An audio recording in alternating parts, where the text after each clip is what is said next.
العلم هو النور الهادي والمفتاح لكل الخير من يرد الله به خيرا. بسم الله الرحمن الرحيم. الحمد لله جعل الأيام بين عباده دولا وصير تصاريف الأقدار في أحوالهم مثلا، والصلاة والسلام على صاحب القرآن والفرقان أنار الله به الكون وبه الجهل انجلى، وعلى آله وأصحابه الأولى كانوا خير جيل وأكرم صحب مشى على الثرى وإلى ذروة المجد والسؤدد ارتقى. أما بعد. عزیز طلباء کرام، مختارات من ادب العرب کا یہ 57واں سبق ہے جو الفردوس الاسلامی فی قارۃ آسیہ کی ایک عبارت پر مشتمل ہے۔ گزشتہ سبق میں یہ بتلایا گیا تھا کہ شاہ جہاں اپنی بیوی کے مرنے کے بعد اسی کے فراق میں رہتا، تاج محل بنایا اور اسی کی قبر کو دیکھتے رہنا یہ اس کی زندگی کا کل حاصل اور کل متاع تھا۔ تو جب حالت یہ ہو گئی تو اورنگزیب، مراد بخش اور شجاع چونکہ دارالحکومت سے اور راجدھانی سے دور رہتے تھے، اس لیے جو شاہ جہاں کے قریب اس کا بڑا بیٹا دارا شکوہ تھا، اس نے حکومت پر قبضہ کر لیا۔ اب سرکاری کاغذات یا انتظامات میں صرف شاہ جہاں کا نام چلتا تھا، باقی سارے تصرفات دارا شکوہ کے ہوتے تھے۔ اور دارا شکوہ ایک فاسق قسم کا آدمی تھا، حکومت کو اپنے مفاد کے لیے اور اپنی عیش پرستی کے لیے استعمال کرنا چاہتا تھا۔ اس لیے اورنگزیب رحمہ اللہ نے آ کر بڑی حکمت دانائی سے حکومت کو اپنے ہاتھ میں لے لیا اور ہندوستان کو اور اسلام کو ایک بہت بڑے خسارے سے بچا لیا۔ دیکھیں، لکھتے ہیں وَانصَرَفَ عَنِ الْمُلْكِ وَأَهْمَلَهُ فَوَثَبَ ابْنُهُ الْأَكْبَرُ فَوَلِيَ الْمُلْكَ إِلَّا اسْمَهُ وَتَصَرَّفَ بِالْأَمْرِ وَحْدَهُ۔ شاہ جہاں نے حکومت سے منہ موڑ لیا اور اسے بیکار چھوڑ دیا۔ انصرفا ہٹ جانا، احمل اہمال بیکار چھوڑ دینا، بندوبست ترک کر دینا، محمل بیکار اور فضول چیز کو، بے معنی چیز کو کہا جاتا ہے۔ وَثَبَ پہلے بھی گزرا ہے، وَثَبَ ابْنُهُ الْأَكْبَرُ بڑا بیٹا کود پڑا، بڑا بیٹا جلدی سے آگے بڑھا، سوائے اس کے نام کے حکومت پر قبضہ کر لیا۔ ولی الملک بادشاہت اور حکومت پر قبضہ کر لیا، اس کا والی بن بیٹھا۔ الا اسمہ سوائے اس کے نام کے، یعنی اس کا نام چلتا تھا، باقی سارے کام دارا شکوہ کے ہوتے تھے۔ وتصرف بالامر وحدہ اور حکومت پر تنہا قابض ہو گیا، تصرفات کرنے لگا، جو بھی کام کرنا ہوتا بغیر کسی کے مشورے کے تنہا خود کرنے لگا۔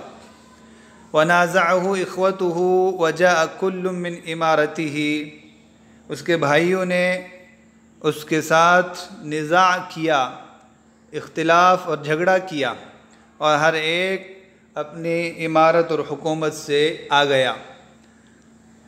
نازع منازعتاً و نزاع جھگڑنا، مخاصمہ کرنا، ہر ایک اپنی حکومت سے۔ پہلے بھی گزرا ہے کہ شاہ جہاں نے اپنے بیٹوں کو الگ الگ علاقے تقسیم کر کے وہاں کا گورنر بنایا تھا۔ دارا شکوہ یہ شاہ جہاں کا بہت چہیتا تھا، یہ اس کے پاس تھا۔ تو جب معلوم ہوا کہ دارا شکوہ نے ہی حکومت پر قبضہ کر لیا تو ہر ایک اپنے علاقے سے آ گیا۔ شجاع من البنگال شجاع بنگال سے آ گیا، مراد بخش من الگجرات مراد بخش گجرات سے، وَأَوْرَنْگَزَیب هَذَا مِنَ الدَّکَن اور اورنگزیب یہ جن کا تذکرہ ہو رہا ہے یہ دکن سے آئے۔ وَاسْتَطَاعَ أَنْ يَغْلِبَهُمْ جَمِيعًا اور یہ ان سب پر غالب آنے میں کامیاب ہو گئے۔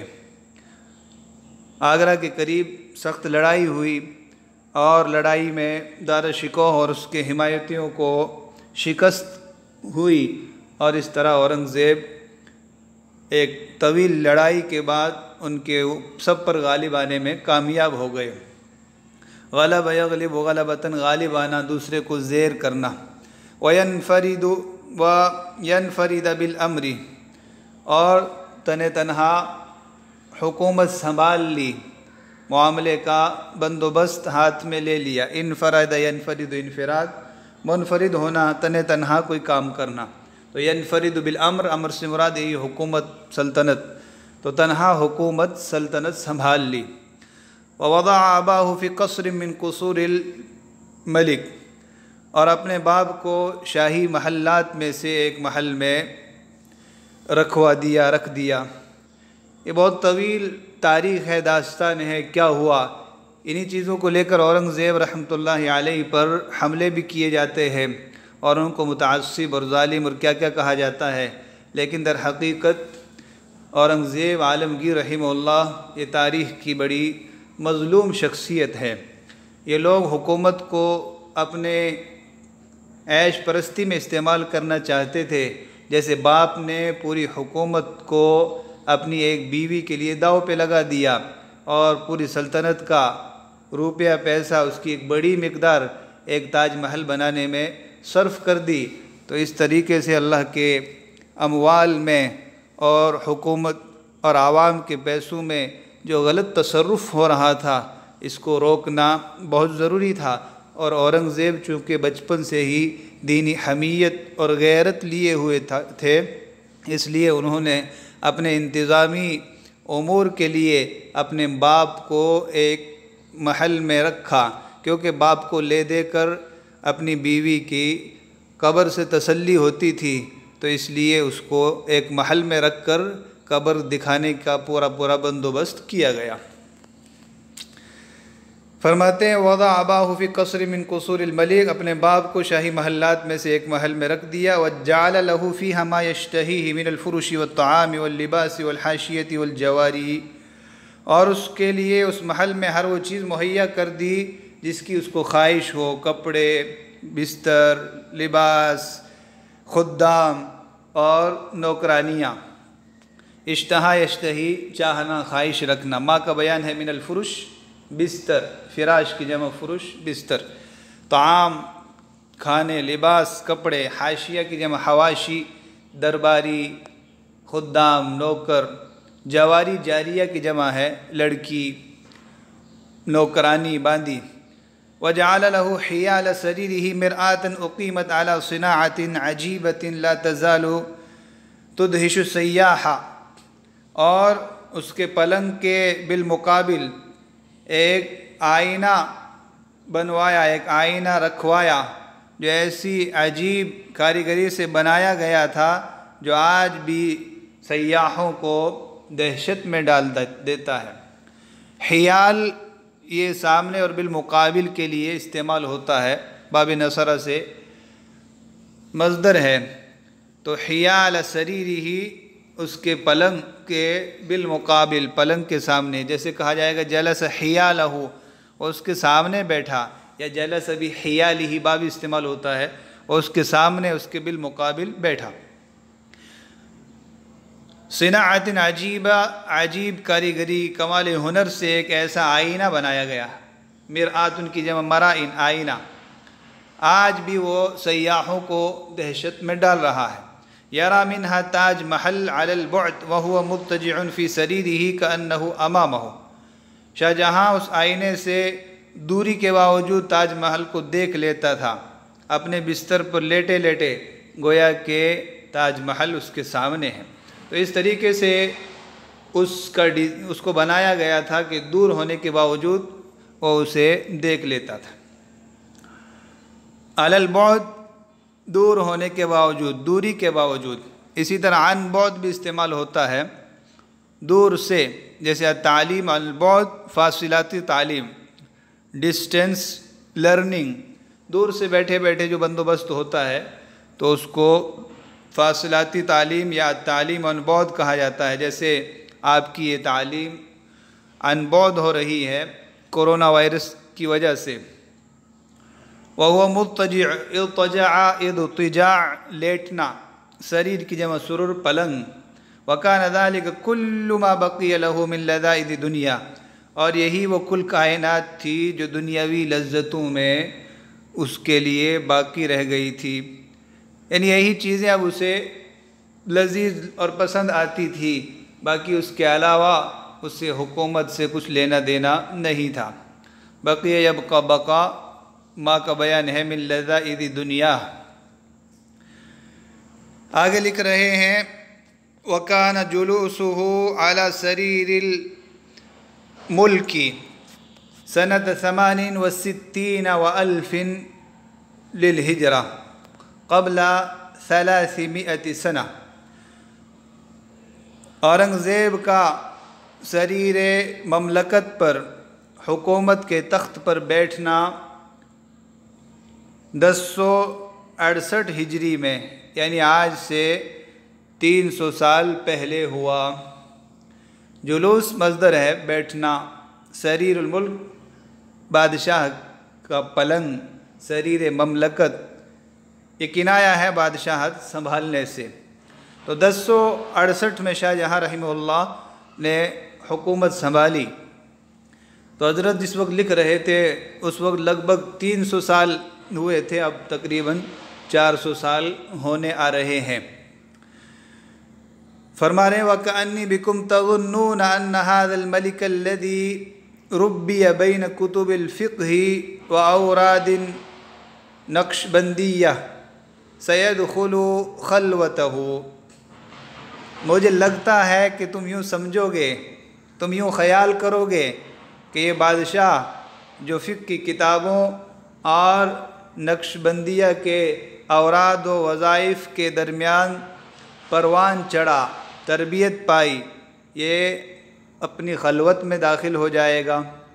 کانی بکم بہترین تعبیر ہے، کانی بکم، گویا کہ میں بکم، بکم سے پہلے ایک جملہ محذوف ہے، کانی ابصر بکم، گویا کہ میں تمہیں دیکھ رہا ہوں، تظنون تم یہ خیال کر رہے ہو، تمہارے خیال میں یہ بات آ رہی ہے۔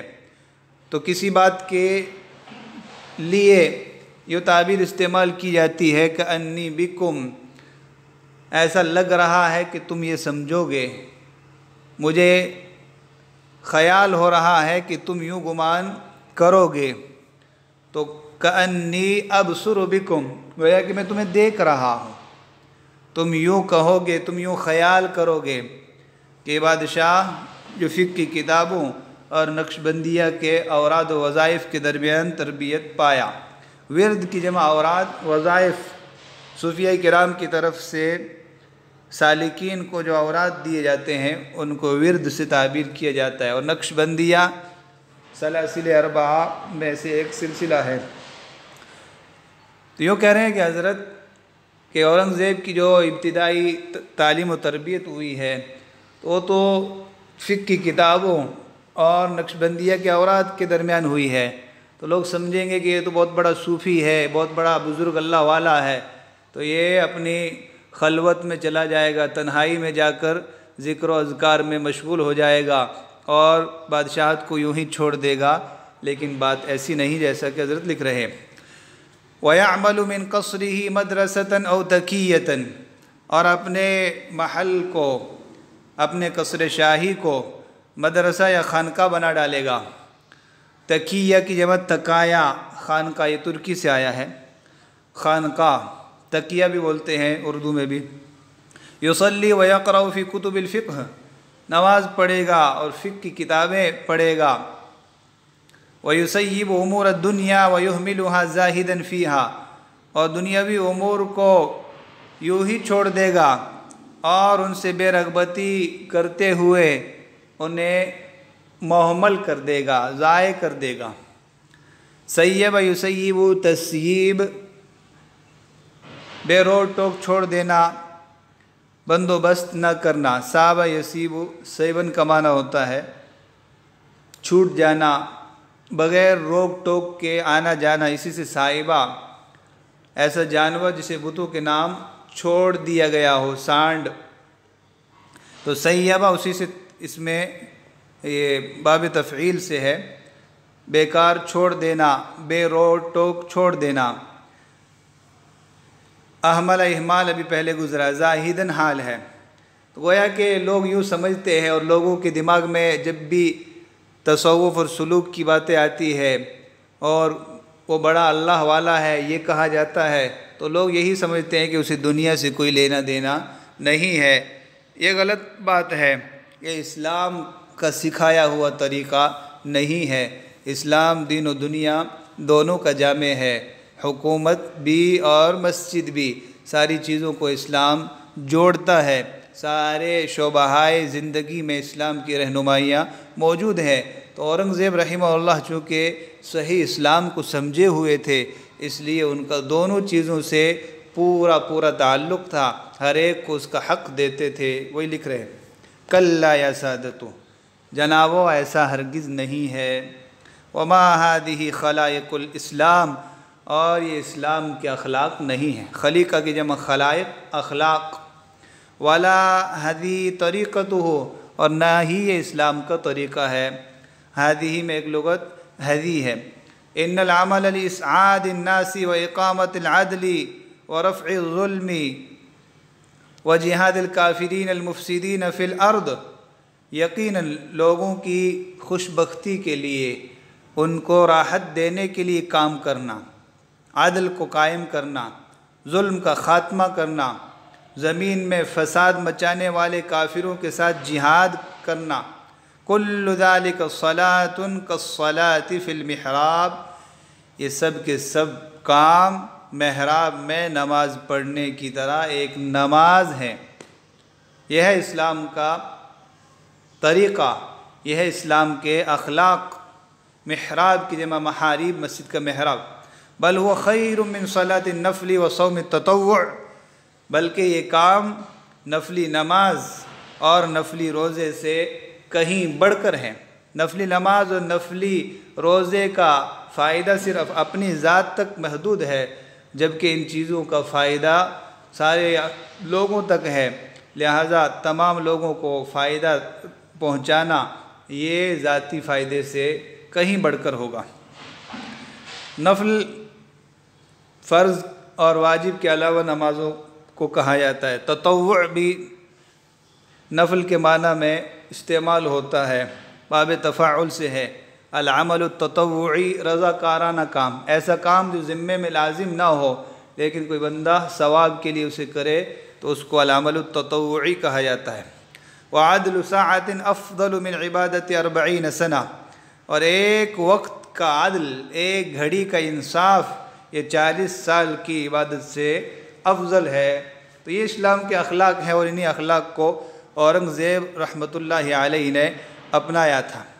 آگے لکھتے ہیں لذالک ترونہ لبس لأمۃ الحرب من اول یوم وکان یومئذ فی الاربعین، اسی لیے تم ان کو دیکھو گے کہ انہوں نے پہلے دن سے ہی جنگ کا لباس پہن لیا، لباس جنگ زیب تن کر لیا، اور اس وقت ان کی عمر 40 سال کی تھی۔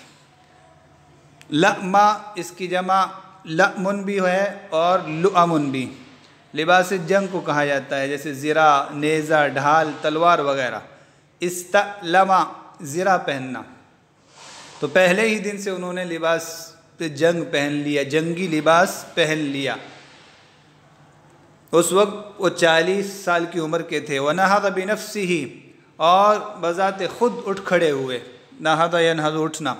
يَقْضِي عَلَى الْخَارِجِينَ وَيَقْمَعُ الْمُتَمَرِّدِينَ، باغیوں کا خاتمہ کرنے لگے اور سرکشوں کا کما کرنے لگے۔ با خرج یخرج خروج، بغاوت کرنا، حکومت کو تسلیم نہ کرنا۔ تو جو بھی باغی تھے، جو بھی ملک میں فساد مچانا چاہتے تھے، لوگوں کے عدل و لوگوں کی آرام اور راحت کو ختم کرنا چاہتے تھے، تو ایسے لوگوں کے خلاف انہوں نے علم بلند کیا، تو بغاوت کرنے والوں کا صفایا کیا۔ قضا علی، ختم کرنا، صفایا کرنا، مارنا۔ قمع یقمع قمعا، کاٹ ڈالنا، توڑ دینا۔ تمرد باب تفاعل سے ہے، بغاوت کرنا۔ التمرد العلنی، کھلم کھلا بغاوت۔ تو تمرد فساد پر کمر بستہ ہونا، فساد کا عادی ہونا۔